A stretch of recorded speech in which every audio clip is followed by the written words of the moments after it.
تو انتظامیہ یا ایگزیکٹو کا کام ہوتا ہے قانون کو نافذ کرنا. آئین اختیار دے رہا ہے، آئین ذمہ داری سونپ رہا ہے اس ادارے کو، یعنی مقننہ قانون کو بنائے گی اور انتظامیہ اس کو نافذ کرے گی. تو یہ جو پارلیمانی نظام ہے اس کے اندر مقننہ یعنی قانون بنانے والا ادارہ اور انتظامیہ، ان میں ہم آہنگی پائی جاتی ہے، اشتراک پایا جاتا ہے، تعاون پایا جاتا ہے. وہ کس طرح سے کہ مقننہ جو ہے، دیکھیں آپ کے سامنے مقننہ کے اندر عام الیکشنز ہوں گے ملک کے اندر، جنرل الیکشنز، اس میں تمام اراکین پارلیمنٹ جو منتخب ہو کر آئے ہیں، انتخاب کے بعد انتخاب کے فوراً ساتھ ہی فیصلہ ہو جاتا ہے کہ کس کے پاس، کس جماعت کے پاس اکثریت ہے.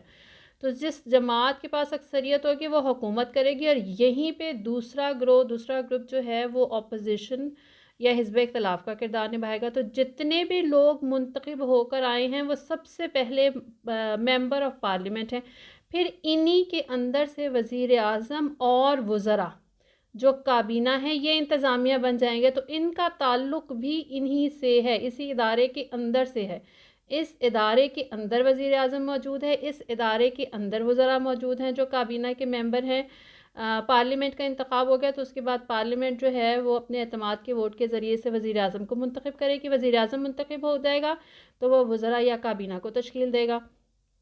تو مقننہ کے اندر سے ہی وزیر اعظم اور وزراء کا تعلق ہے، یہ انہی کا حصہ ہیں. ٹھیک ہے، تو مقننہ بنائے گی قانون اور انتظامیہ اس کو نافذ کرے گی. تو ان دونوں اداروں کے درمیان ہم آہنگی ہے اس نظام میں. اب یقیناً یہ آپ کو سمجھ آ گیا ہوگا. اب میں اس پوائنٹ کو جو ہے وہ ایکسپلین کرتی ہوں اور کوشش کروں گی کہ اس کو درمیان میں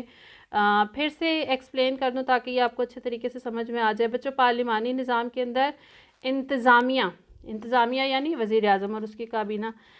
یہ چونکہ مقننہ میں سے منتخب کی جاتی ہے. مقننہ یعنی یہ جو پارلیمنٹ آپ کو سامنے نظر آ رہا ہے، ابھی تھوڑی دیر پہلے بھی میں نے ایکسپلین کیا، انہی کے اندر سے وزیر اعظم اور اس کی کابینہ کو منتخب کیا گیا ہے. اس لیے دونوں کے درمیان جو ہے وہ گہرا اشتراک بھی پایا جاتا ہے اور تعاون بھی پایا جاتا ہے، یعنی ہم آہنگی پائی جاتی ہے. انتظامیہ جو ہے یعنی وزیر اعظم اور اس کی کابینہ قانون سازی میں مقننہ کی رہنمائی کرتے ہیں، یعنی پارلیمنٹ کی رہنمائی کرتے ہیں. انتظامیہ کا کام ہے نا نافذ کرنا، تو انتظامیہ مقننہ کی رہنمائی کرے گی، ان کو گائیڈ کرے گی کہ کس طرح کے قوانین چاہیے، کس طرح کے قوانین کی اس وقت ضرورت ہے. کیونکہ انتظامیہ جو ہے جب وہ نافذ کر رہی ہوتی ہے تو اس کو ملکی حالات کا علم ہوتا ہے، تو اس سبب وہ رہنمائی کر رہی ہوتی ہے. اسے معلوم ہوتا ہے کہ اس وقت کے تقاضے کیا ہیں، اس وقت کی انتظامی ضروریات کیا ہیں، کس طرح کے قوانین کی ضرورت ہے. تو وہ گائیڈ کرے گی مقننہ کو. بہت سارے مسودات جو ہیں وہ انہی کی جانب سے، کیونکہ یہ بھی ممبر آف پارلیمنٹ ہے، انہی کی جانب سے پیش کیے جاتے ہیں. اکثریتی جماعت ہے، حکومت ہے، انہی کی جانب سے پیش کیے جاتے ہیں اور پھر سب مل کے غور و خوض کرتے ہیں اور اس کے بعد اس کو منظور کر کے قانون بناتے ہیں. دوسری طرف اب یہ جو انتظامیہ ہے یعنی وزیر اعظم اور اس کی کابینہ، ان کی ذمہ داری ہے کہ یہ ان تمام قوانین کو ملک کے اندر نافذ کریں. تو مقننہ انتظامیہ جو ہے وہ مقننہ کے بنائے ہوئے قوانین کو پوری دلچسپی سے کیوں نافذ کرنے کی کوشش کرتی ہے؟ کیونکہ خود بھی وہ شریک تھی اور اس نے خود تگ و دو کر کے، خود کوشش کر کے رہنمائی فراہم کرتے ہوئے ان قوانین کو منظور کروایا ہے. تو اس طرح سے ان دو جو حکومتی ادارے ہیں ان کے درمیان ہم آہنگی پائی جاتی ہے اس نظام کے اندر. جہاں ضرورت ہو وہاں اشتراک عمل، مل کے کام کرنا، ایک دوسرے کے ساتھ تعاون کرنا، یہ نظر آتا ہے. اس نظام کے اندر ہمیں مقننہ اور انتظامیہ میں ٹکراؤ جو ہے وہ نظر نہیں آتا، جو عام طور پہ ہمیں صدارتی نظام کے اندر نظر آتا ہے. یہ تھا اس کا پہلا پوائنٹ، یہ تھی اس کی پہلی خوبی، اور یہی در حقیقت اس کی سب سے بڑی اور سب سے اہم خوبی ہے. اب ہم تھوڑا سا آگے چلیں گے اور آپ کے سامنے پوائنٹس ہیں. سب دوسرے نمبر پر آ جائے گا کہ یہ مضبوط طرز حکومت ہے. پارلیمانی طرز حکومت بچے مضبوط طرز حکومت بھی ہوتا ہے کیونکہ اس کی جو بنیاد ہے وہ عوامی رائے پہ رکھی جاتی ہے. جس طرح سے سیاسی جماعت جو ہے الیکشنز کے دنوں میں، عام انتخابات میں اکثریت کا ووٹ جس کو مل جاتا ہے، جو حاصل کر لیتا ہے، وہی سیاسی جماعت سیاسی طور پہ ملک کے اندر حکومت کر رہی ہوتی ہے. تو اس طرح سے کہا جا سکتا ہے کہ حکمران جماعت جو ہوتی ہے اس کو عوام کی اکثریت کی حمایت حاصل ہوتی ہے. تو بچوں جس حکمران جماعت کو عوام کا اعتماد حاصل ہوگا وہ یقیناً مضبوط ہوگی، کیونکہ عوام کا ساتھ ان کے ساتھ ہے، تو یہ مضبوط طرز حکومت ہوگا۔ اسی طرح سے پرامن حکومتی تبدیلی کہہ لیجئے یا اس کو انقلابات سے محفوظ نظام کہہ لیجئے، دونوں میں سے جو پوائنٹ آپ پسند کریں وہ آپ ہیڈنگ پسند کریں وہ آپ اس کو دے سکتے ہیں۔ تو پارلیمانی طرز حکومت کی دوسری خوبی یہ ہوتی ہے کہ بڑے اس نظام کے اندر بڑے پرامن طریقے سے جو ہے وہ حکومت تبدیل ہوتی ہے۔ آئین میں بتا دیا گیا ہوتا ہے کہ ہر حکومت کی جو مخصوص مدت ہے وہ کتنی ہے، عام طور پہ 5 سال ہوتی ہے، اور اس مدت کے دوران جو ہے وہ ہر حکومت کو موقع دیا جاتا ہے کہ وہ کام کرے، اپنی کارکردگی کا مظاہرہ کرے، کام کر کے دکھائے کہ کس طرح سے جو ہے وہ ان کا کام ملکی ترقی کے لیے مددگار ثابت ہوا ہے وغیرہ وغیرہ۔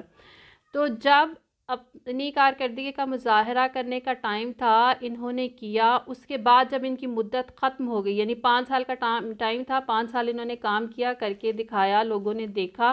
5 سال کی مدت ختم ہو چکی ہے، تو اب سیاسی جماعتیں ایک بار پھر اپنے آپ کو عوام کے سامنے پیش کریں گے، اور عوام ان کی کارکردگی کا جائزہ لیں گے، پھر فیصلہ کریں گے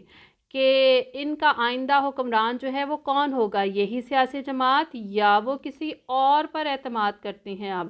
عام انتخابات میں جس سیاسی جماعت کو ووٹوں کی اکثریت ملے گی، یاد رکھیے گا وہی حکومت بنائے گی۔ تو اس طرح سے پارلیمانی طرز حکومت پرامن طریقے سے اس نظام میں حکومت تبدیل ہوتی ہے، اس میں کوئی خونی انقلاب نہیں، کوئی افراتفری نہیں ہے، سیاسی طور پہ بڑے آرام سے الیکشنز کے بعد حکومت تبدیل ہو جاتی ہے۔ پھر چوتھے نمبر پر ہے سیاسی شعور میں اضافہ ہوتا ہے۔ پارلیمانی طرز حکومت جو ہے وہ عوام کو براہ راست حکومت سازی کے کام میں شریک ہونے کا موقع فراہم کرتا ہے، اور عوام اپنے لوگوں میں سے ووٹ کے ذریعے سے نمائندوں کو منتخب کرتے ہیں،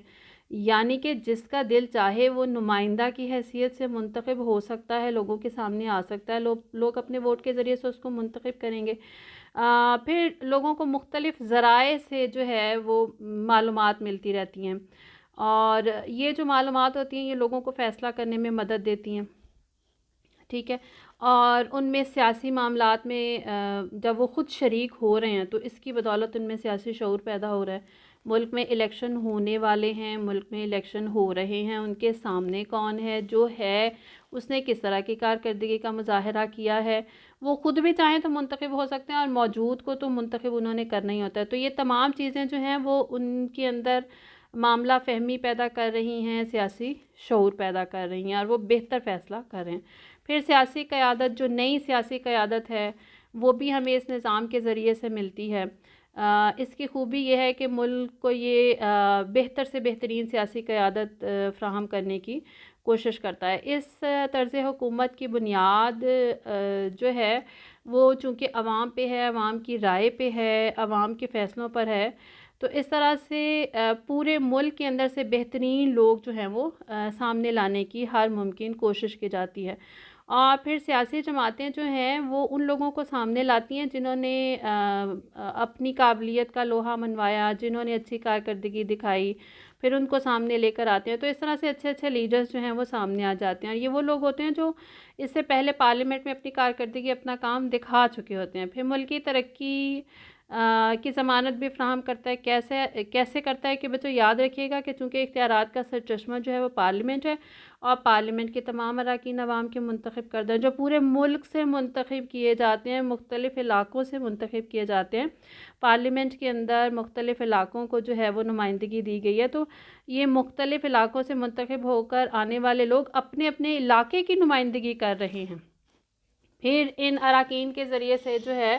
وہ حکومت ترقیاتی منصوبے بناتی ہے، اور ترقیاتی منصوبوں کا مقصد کیا ہوتا ہے؟ ان کا مقصد یہ ہوتا ہے کہ مختلف علاقوں کو ترقی دی جائے۔ تو ایک طرح سے پورا ملک ترقی کر رہا ہوتا ہے، پورے ملک میں ترقی کی یکساں رفتار ہوتی ہے، جن علاقوں میں ضرورت ہوتی ہے ترقیاتی منصوبے کی وہاں پہ فوری طور پہ عمل درآمد کروایا جاتا ہے۔ اور پھر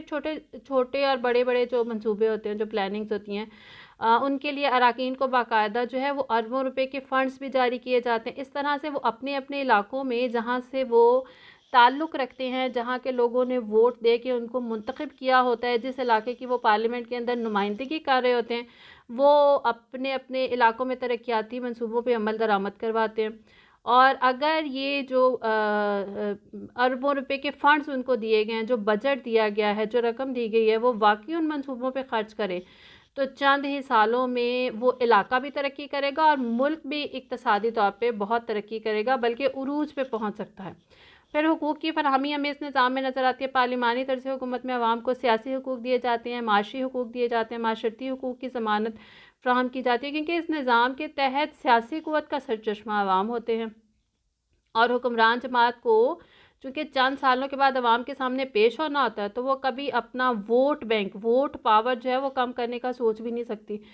تو کوشش یہ کی جاتی ہے کہ عوام کو زیادہ سے زیادہ بنیادی حقوق فراہم کیے جائیں، اور پھر ان کے تحفظ کی ضمانت بھی فراہم کی جائے۔ تو یہ بھی اس نظام کا خاصہ ہے۔ پھر اکثریت کی حکومت، پارلیمانی طرز حکومت میں بچوں انتخابات میں اکثریتی نشستیں جس کے پاس ہوتی ہیں، اکثریتی نشستیں جیتنے والی جو سیاسی جماعت ہوتی ہے، حکمران جماعت کے طور پہ حکومت کرتی ہے، اقتدار سنبھالتی ہے۔ یہاں پہ میں تھوڑا سا ایکسپلین کروں گی کہ اگر کسی ملک میں دو جماعتی نظام موجود نہیں ہے، دو جماعتی نظام اگر ہوگا تو ایک کے پاس اکثریت ہوگی، ایک کے پاس اقلیت ہوگی، تو بڑا آسانی سے فیصلہ کیا جا سکتا ہے کہ کون حکومت بنائے گا اور کون اپوزیشن میں جائے گا۔ اگر ایسا نہیں ہے اور یہ ڈیسیژن نہیں ہو پا رہا، یعنی کہ اگر کسی ملک میں دو جماعتی نظام موجود نہیں ہے کہ انتخابات کے بعد دو ٹوک فیصلہ ہو سکے، تو پھر ایسے میں ایک سے زائد سیاسی جماعتیں انتخابات سے پہلے بھی اتحاد کر سکتی ہیں، انتخابات کے بعد بھی اتحاد قائم کر سکتی ہیں۔ اس کو ہم مصنوعی اتحاد بھی کہتے ہیں۔ ایک بار پھر سن لیجئے کہ اگر کسی ملک میں دو جماعتی نظام موجود نہیں ہے کہ انتخابات کے بعد حتمی فیصلہ کیا جا سکے کہ کون حکومت کرے گا اور کون اپوزیشن کرے گا، کیونکہ اکثریت نہیں حکومت کرنی ہے، اکثریتی نشستوں پہ جیتنے والی جماعت ہی حکومت کرے گی، تو ایسے میں انتخابات سے قبل یا بعد میں مذاکرات کے ذریعے سے چند اصولوں پر معاہدہ کر کے مخلوط حکومت قائم کی جا سکتی ہے، جس کو ملی جلی حکومت کہتے ہیں۔ یہ جو سیاسی جماعتوں نے اتحاد کیا الیکشن سے پہلے یا الیکشن کے بعد اور اپنے آپ کو ثابت کیا ہے، دکھایا ہے کہ وہ ایک اکثریت ہیں، گو کہ وہ اس وقت اتحاد کے بعد اکثریت شو کر رہی ہیں، تو پھر وہ حکومت کریں گے، لیکن اصول وہی رہے گا کہ انہیں ایوان میں اپنی سادہ اکثریت سامنے پیش کرنا پڑے گی۔ تو اس طرح سے حکومت ایک پارٹی بنائے گی یا ایک سے زائد حکومت اکثریت کی نمائندگی کرے گی، یعنی اکثریت کی حکومت ہے تو اکثریت چاہے واضح طور پہ ہے دو جماعتی نظام کی صورت میں یا کثیر جماعتی نظام کی صورت میں مخلوط حکومت ہے، مصنوعی اتحاد قائم کر کے بنائی گئی ہے۔ جواب دہی کا اصول بھی ہمیں یہاں پہ نظر آتا ہے۔ حکومت کرنا اکثریت کا سیاسی حق ہے، کیونکہ حکمران جماعت اپنے اس کے اندر، اس نظام کے اندر تمام جو ان کے کام ہیں، ان کی کارکردگی ہے، ان کے جو اختیارات ہیں، اختیارات کا استعمال ہے، وہ ایوان کو جواب دہ ہوتے ہیں۔ اکثریت حکومت کر رہی ہے، کارکردگی کا مظاہرہ کر رہی ہے، کام کر کے دکھا رہی ہے، اب وہ ایوان کو بھی جواب دے۔ ایوان میں جو دوسرا بڑا سیاسی گروپ ہوتا ہے جس کو ہم اپوزیشن کہتے ہیں، حزب اختلاف کہتے ہیں، ان کی ذمہ داری ہوتی ہے کہ یہ حکومتی پالیسیوں کو جو ہے وہ دیکھے اچھے طریقے سے، اس میں جو خامیاں ہیں ان کی نشاندہی کرے۔ یہ نشاندہی کس کس طرح سے کی جا سکتی ہے؟ تنقید کے ذریعے سے کی جا سکتی ہے، سوالات پوچھے جا سکتے ہیں، مختلف تحاریک سامنے لائی جا سکتی ہیں، پیش کی جا سکتی ہیں، اور عوام کو جو ہے وہ گائیڈ کیا جا سکتا ہے، انفارم کیا جا سکتا ہے، بتایا جا سکتا ہے۔ تو اس طرح سے ان سے سوالات پوچھ کے ان کی کارکردگی کا جائزہ لیا جاتا ہے، اور وہ لوگ جواب دہ ہوتے ہیں اپنے کام، اپنے کارکردگی، اپنے اختیارات کے استعمال کے حوالے سے، کیونکہ حکومت جو ہے وہ ایوان کو جواب دہ ہے۔ پارلیمنٹ ہے نا، تو پارلیمنٹ کے اندر انتظامیہ جو کام کر رہی ہے، انتظامیہ ہی در حقیقت حکومت ہے نا، تو وہ جو کام کر رہی ہے وہ اپنے کام کے حوالے سے جواب دے۔ تو اس طرح سے جو حکومتی گروپ ہے اس پہ باقاعدہ چیک اینڈ بیلنس کا اصول بھی موجود ہے۔ پھر اس کے بعد ہم دیکھیں گے کہ یہ تجربہ کار حکومت ہے۔ بچوں، اس نظام میں سیاسی جماعتیں جو ہیں وہ براہ راست شرکت کرتی ہیں، مسلسل اپنے اراکین کی سیاسی تربیت کرتی رہتی ہیں، اور پھر جو اراکین اہمیت کے حامل ہوتے ہیں، قابل ہوتے ہیں، اہل ہوتے ہیں، انہوں نے اپنی خدمات انجام دی ہوئی ہوتی ہیں اور اپنی کارکردگی کا لوہا منوایا ہوا ہوتا ہے، عموماً انہیں ہی ٹکٹ دیا جاتا ہے۔ تو اس طرح سے جو جونیئر قیادت ہے یہ سینئر قیادت، سینئر لیڈرشپ کے تحت کئی سال کا تجربہ حاصل کرتی ہے، اور پھر کہیں جا کے انہیں وزیر مقرر کیا جاتا ہے۔ تو اس طرح سے پارلیمانی نظام میں وزیر بننے سے پہلے حکومتی بینچوں پر بیٹھنے سے پہلے ان اراکین کا کئی سال کا پارلیمنٹ کے اندر کام کرنے کا، سینئر قیادت کے ساتھ مل کے کام کرنے کا تجربہ ہوتا ہے، جس کی وجہ سے وزراء جو ہیں وہ بہت اچھی کارکردگی کا مظاہرہ بھی کرتے ہیں۔ پھر عوامی مسائل کا حل اس میں بڑے اچھے طریقے سے ہمیں نظر آتا ہے، کیونکہ مختلف علاقوں سے جو ہے وہ لوگ منتخب ہو کر جا رہے ہیں، اپنے علاقوں کی نمائندگی کر رہے ہیں، پھر اپنے علاقوں کے بہبود کے لیے کام کریں۔ در حقیقت جو نمائندہ منتخب کر کے بھیجا جاتا ہے وہ تعارف ہوتا ہے کسی بھی علاقے کا، کہ وہ علاقہ کس طرح کا ہے، اس علاقے کی خصوصیت کیا ہے، وہاں کے مسائل کیا ہیں، تو اس نمائندہ کے ذریعے سے ہم پارلیمنٹ تک اپنی بات پہنچاتے ہیں۔ تو پارلیمانی طرز حکومت اگر جمہوری روایات کو دیکھا جائے، جمہوری اصولوں کو دیکھا جائے، تو جمہوری روایات، جمہوری اصولوں کے مطابق مضبوط بنیادوں پر اگر استوار ہو تو عوامی مسائل کا بہترین حل اس میں پیش کیا جاتا ہے، کیونکہ تھوڑی دیر پہلے میں نے بتایا کہ پارلیمنٹ کے اندر ملک کے کونے کونے سے لوگ منتخب ہو کر آتے ہیں، مختلف علاقوں سے لوگ منتخب ہو کر آتے ہیں، جو براہ راست عوام کو، اپنی عوام کو، اپنے علاقے کو ریپرزینٹ کر رہے ہوتے ہیں، پھر مسائل سے آگاہ کر رہے ہوتے ہیں پارلیمنٹ کو، پھر بات کرتے ہیں کہ ہمارے علاقے کے اندر یہ مسائل ہیں، ان کو اس طرح سے حل کرنا چاہیے۔ تو ہر نمائندہ جو ہے وہ اپنے علاقائی مسائل حل کروانے کے لیے سرگرمی عمل ہوتا ہے۔ اگر ہر نمائندہ ایسا کرے گا، حقیقتاً اپنے علاقے کے مسائل کو حل کروانے کی کوشش کرے گا، تو ایسے میں پورے ملک اور مختلف علاقوں کے مسائل جو ہیں وہ حل ہوتے چلے جائیں گے، اور یقینی طور پہ ملکی مسائل حل ہوں گے اور ملک جو ہے وہ ترقی کرے گا۔ رائے عامہ کا احترام کیا جاتا ہے، اس میں طاقتور سے طاقتور، مضبوط سے مضبوط سیاسی جماعت ہے، سیاسی لیڈرشپ ہے، عوام کی رائے کو نظر انداز کرنے کی پوزیشن میں نہیں ہوتی، کر ہی نہیں سکتی، کیونکہ اس میں عوام کے ووٹ کی، عوام کی رائے کی بڑی اہمیت ہوتی ہے، اس کو نظر انداز نہیں کیا جا سکتا۔ جب عوام کسی پالیسی پہ اپنا رد عمل ظاہر کرتے ہیں نا، تو حکومت جو ہے وہ اس پہ بہت توجہ دیتی ہے، اور جہاں جہاں ضرورت ہو پھر اس میں چینجز بھی لائے جاتے ہیں، اس میں تبدیلیاں بھی کر دی جاتی ہیں۔ وحدت فکر و عمل کا نظام کا اصول ہمیں یہاں نظر آتا ہے کہ جو حکمران جماعت کے تمام اراکین ہیں، وہ اراکین کابینہ اور جو تمام اراکین ہیں وہ واضح طور پہ وزیر اعظم کی ہدایات پہ عمل کر رہے ہوتے ہیں۔ جس وقت کابینہ کا اجلاس ہو رہا ہوتا ہے، کسی بھی معاملے سے متعلق بات ہو رہی ہوتی ہے، تو فیصلہ کرنے سے پہلے جتنے بھی کابینہ کے اراکین ہیں، وزراء ہیں، وہ بحث اور مباحثے میں حصہ لے سکتے ہیں، دوران اجلاس وہ اختلاف رائے کر سکتے ہیں، لیکن جس وقت ایک ڈیسیژن ہو جائے گا، واضح اکثریت کے ساتھ کابینہ کا ایک فیصلہ ہو جائے گا، تو پھر اب اس فیصلے کو سب اون کریں گے، وہ سب پھر ایک ہو جائیں گے اور اس پہ عمل کریں گے، کیونکہ اس نظام کے اندر کل بھی میں نے آپ کو بتایا تھا کہ تمام اراکین پارلیمنٹ اکٹھے تیرتے ہیں، اکٹھے ڈوبتے ہیں۔ کسی ایک وزیر کی غلطی کا خمیازہ پوری پارلیمنٹ کو بھگتنا پڑ سکتا ہے، اور کسی ایک کا اچھا کام جو ہے وہ سب کے لیے کریڈٹ ثابت ہو سکتا ہے۔ تو یہاں پر وحدت فکر و عمل، پھر ان کی سوچ بھی ایک ہو جائے گی وزراء کی، اور پھر ان کا عمل بھی ہو جائے گا۔ اختلاف رائے کا حق ہے، اجلاس کے دوران ہے، لیکن فیصلہ ہو جانے کے بعد پھر وہ اس کو اون کرتے ہیں۔ لائق افراد کا تقرر ہمیں نظر آتا ہے۔ پارلیمانی طرز حکومت میں حکمران جماعت جو ہوتی ہے، اس کی پوری کوشش ہوتی ہے کہ لائق اور قابل ترین افراد کو چنا جائے اور ان کے سپرد محکمے کیے جائیں، تاکہ حکومتی کارکردگی بہتر ہو، اور اسی کارکردگی کی بنا پہ جو ہے وہ ایک طرف عوام کے مسائل حل ہوں گے اور دوسری طرف آئندہ کے لیے ان کی کامیابی کا راستہ جو ہے وہ بھی کھل جائے گا۔ تو لائق افراد کی صلاحیتوں سے فائدہ اٹھانے کی کوشش کی جاتی ہے، ان کا تقرر کیا جاتا ہے کابینہ کے اراکین کی حیثیت سے، وزراء کی حیثیت سے۔ تو بچے یہ تھی اس کی خوبیاں۔ کل انشاءاللہ ہم لوگ بات کریں گے اس کی خامیوں کے حوالے سے۔ تو آج کے لیے اتنا ہی، کل انشاءاللہ اسی نظام کی خامیوں کے حوالے سے ہم اپنی کلاس کا آغاز کریں گے۔ تب تک کے لیے اللہ حافظ۔